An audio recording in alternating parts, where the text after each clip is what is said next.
where I'm a bit of an expert in. Going to theme parks with a baby. Never thought that would be the case.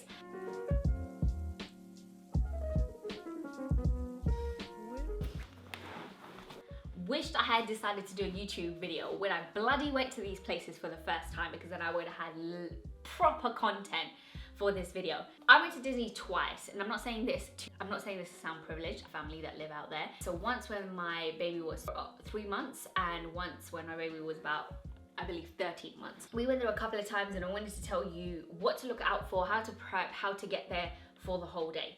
A bit of advice when going to Disney is go with people, especially the younger your baby is. The reason why I say this is that it's nicer to go in a bigger group, especially when you have kids.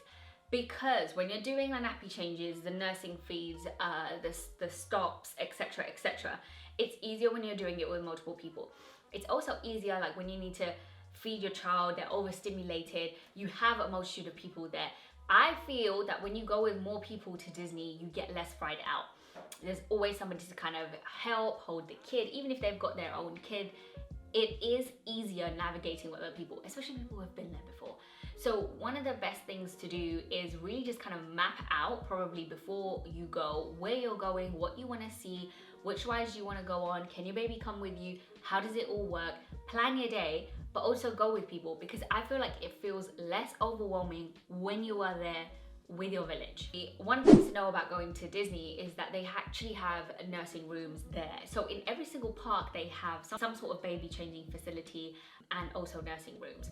The biggest reasons why I really appreciate this, because especially in Magical Kingdom, they actually have one of the nicest changing nursing rooms there.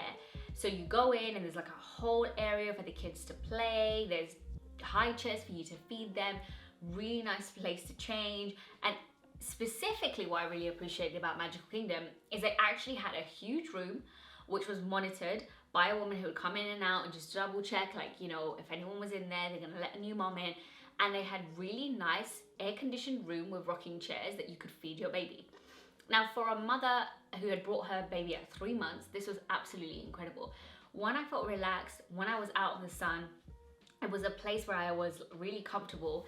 And it also made me feel like the organization really did think about mums. One of the things that I would say, Disney, if you're watching this video, is to be like, please make more of these. Like, I know it's difficult because the parks are like, you know, so full of rides and so much going on, but it was a little bit frustrating because it was in one area. So if you were on the other side of the Magical Kingdom, you had to come all the way back down to nurse or change your baby. There were obviously other toilets and stuff available, but that was honestly the best in terms of facilities, what they had available, what they provided. So yeah, maybe one at the top of the park, one at the bottom, more options would have been great. But yeah, just something to know that they actually have that available for mums and new mums. On the app, there is a way for you to actually look at rides for all ages. So if you go with a baby to Disney, you might think to yourself, oh my God, what rides can they go on? But especially in Magical Kingdom and a few of the other parks, there are rides that they can go on with you. You obviously just have to hold them and it will be fine. It was frustrating because my son decided to sleep during all these rides, typical, but you can take them. And the second time we took her, we held her, and she actually had a really good time on a lot of these rides. So filter on the app, figure it out, and just look at the rides for all ages. Those are the ones that your baby can actually go on. So it isn't a waste of time going with a really young kid.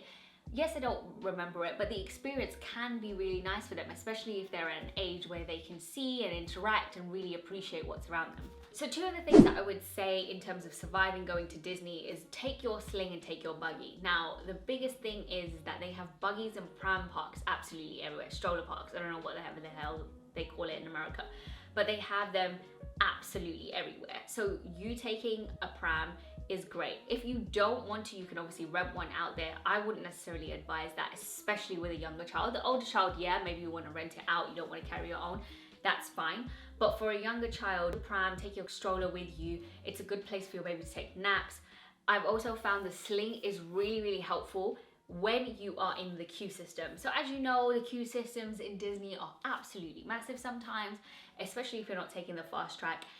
And a lot of the rides that your baby can go on to tend to have longer queues because you'll have more families going on them and you'll have the whole family going on them. So those are the ones that you probably want to take a sling, because you obviously can't take your pram in to the queue system. So you want to have your sling somewhere for your baby to stay, your back not to break, you feeling like you're not going to break, and that's pretty much about it. I would also say, even though there is loads of food and water available, take a water bottle with you, take all that stuff with you, take your sun cream, but your most important thing to take with it, especially with a young child, is food. Like, I would say I had so much food available for Savia when we went for the second time, and she didn't eat any of it because she was so stimulated and she didn't really want to eat. She had a little bit here, a little bit there.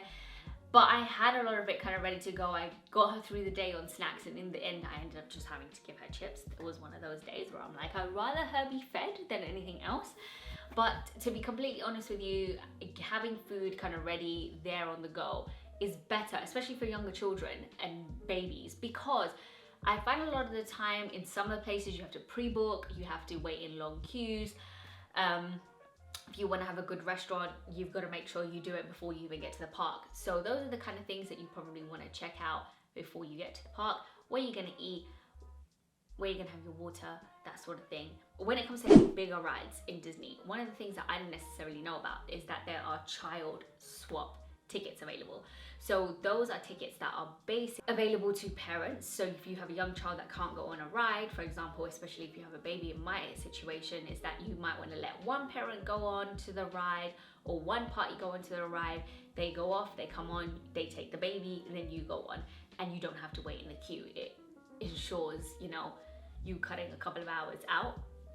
Some areas in Disney have a separate place for you to wait. Some of them you've just got to switch and offer it to them. But the best thing to do is when you're entering the ride at that point, you let them know that, you know, you need a child swap ticket if that's available for that ride. They will provide you with a child swap pass. You keep that along with you. You all wait in the queue together, and then at some point you will switch. You'll get to enjoy the ride. And this is another reason why I say go with a whole bunch of people, especially when you're going with a baby, because half of you can go on the ride and then you can take somebody with you. So one person sometimes even gets to go on the ride the second time, because you all want to enjoy it. Like, there's a whole reason why you've spent all this money, because it is hella expensive. So make sure you get that ticket in order for you to utilize your time there, because even though, you know, these places are for kids and kids to enjoy, adults love it too. You want to get the best experience, you want to get the bang for your buck, you know, you want to get your money's worth. Those are the things that you need to do. Ask for your child swap. It is absolutely life-changing. The last thing, going to Disney with a baby, is extra clothes. Always have extra clothes. So when I first went with my 3-month-old, we had her in, I think, like a little dress. We ended up having to change her because it was so hot on the day. My biggest advice in terms of the heat and dealing with it, it obviously depends on when you're going, but if you're in Florida, it's probably gonna be hot if you're English anyway. Getting out of the sun around midday, so between like 11 and 1, being in the shade, grabbing lunch, being indoors, maybe doing like a baby change, maybe doing a feed at that time is the best piece of advice I got. We actually got to the park at a very awkward time, and it was in the middle of the day. I just remember the baby was screaming. I was like, I really want to go home. I didn't know how I was going to handle this. That is my biggest piece of advice, is that just to have a lot of versatility when it comes to clothes. So have your nappies, have your usual bag and everything there, but have your, you know, have your warm shorts, romper type of clothes ready to go, with maybe like a dress if you have a baby girl. And then have a change of clothes for the evening. It does sometimes tend to get chilly in the evening. So make sure you have enough clothes for you to feel like really comfortable. It can be a super, super long day. So that's what you want to be prepared for, is the longness of it all.